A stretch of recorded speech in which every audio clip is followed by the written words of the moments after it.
It's 2 weeks to the Masters. You guys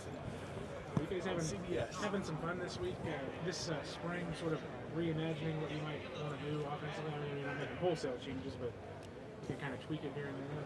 Yeah, I mean, I wouldn't. I mean, to me, it's like practice. To me, is always kind of fun, and I think every year this is time of year you're starting to try to figure out what you think your strengths and weaknesses are. You're trying to figure out from maybe previous year or years your concerns and areas to address. So to me, you always start with what your lineman can block and how to develop that position.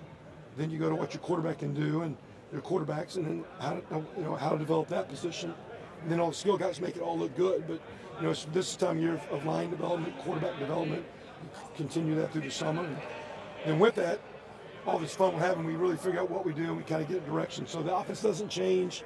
Things get emphasized based on the talents of the team, the strength of the team, and whether it be run or pass, whether it be tight ends could be a little bit more involved this year. It's a good group, but we'll just kind of keep going. It's a very much a developmental time of year, and it's been a good deal. Yeah, Ryan said one of the things he liked about Mike was some of the maybe pro-style running the ball, the way they were kind of running that at Oklahoma State, more using the head ends more, so more inserting, maybe even a lead block or something like that.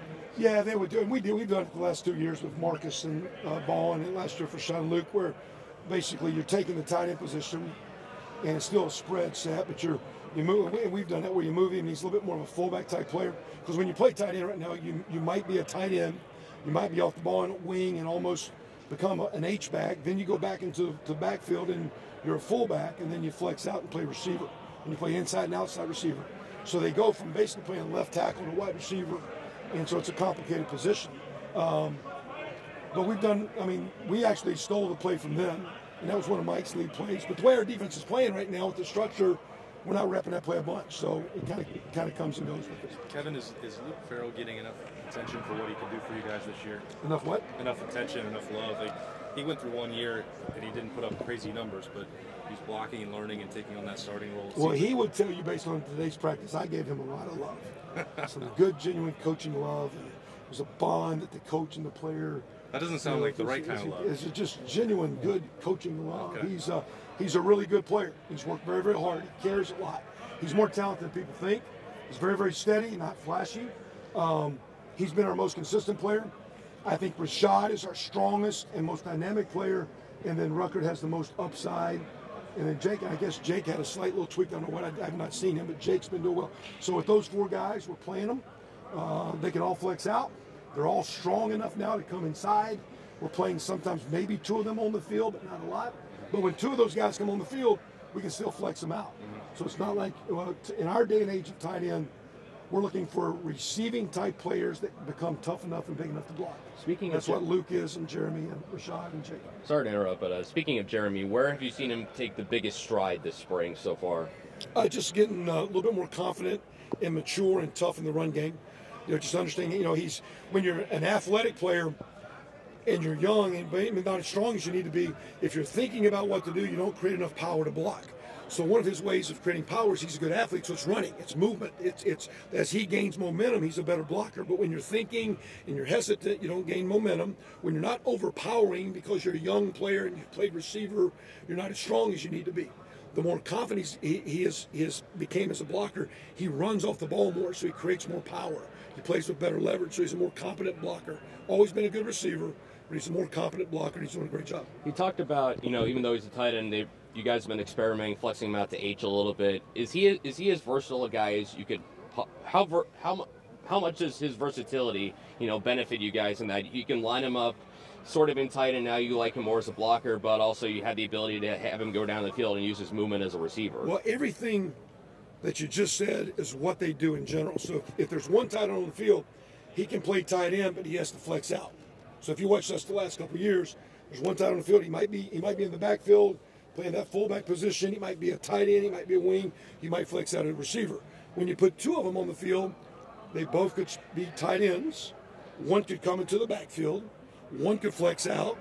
Both could flex out. So every job he's doing as the second tight end, he already does, because that's what the first tight end does. The reason we've never done that, the second tight end wasn't as good as the second receiver or the third receiver or the fourth. So what you're going to do, you're going to play your best 11. or your best 12 or 13 or 14 or 15 people. So if the tight end position is better and their skill set says they can do a lot of jobs, now we change formations, but they get on the field.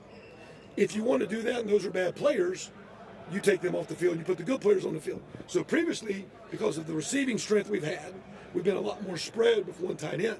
Now, our receivers are doing well. Our young receivers are going to do well.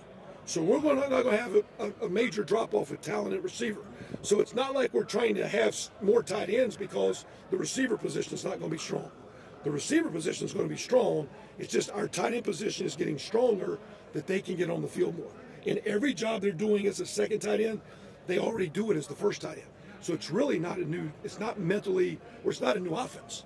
It's just getting the best guys on the field. And DeMario McCall has a slight pulled muscle, but you do have DeMario McCall with 2 tailbacks, and now he's a receiver because he has that skill set.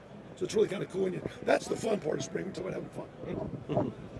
When you look at bringing in another new quarterback here a couple of years in a row, what's the transition like in spring just to find, Matthew was hurt, Justin wasn't here, to find those strengths and weaknesses that you always talk about to build the offense around? Yeah, it's you get these 15 practices, and then you get into the summer when the ball comes out, we can't be there. Yeah. So they've got to continue to enhance through the summer months. But I mean, it's tough, and it's not coach speak or phony, but sometimes you're really just trying to figure it out, and it takes a little time.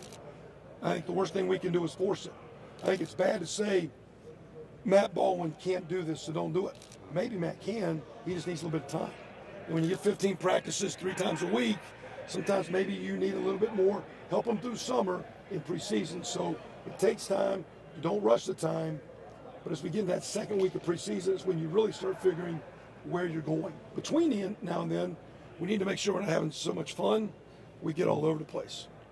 And you're not developing, the toughness you need for an offense and the pass protection you need and the quality of play. So that's, as you look at all these things guys can do, you can become the old master of all or jack of all, and you don't master anything.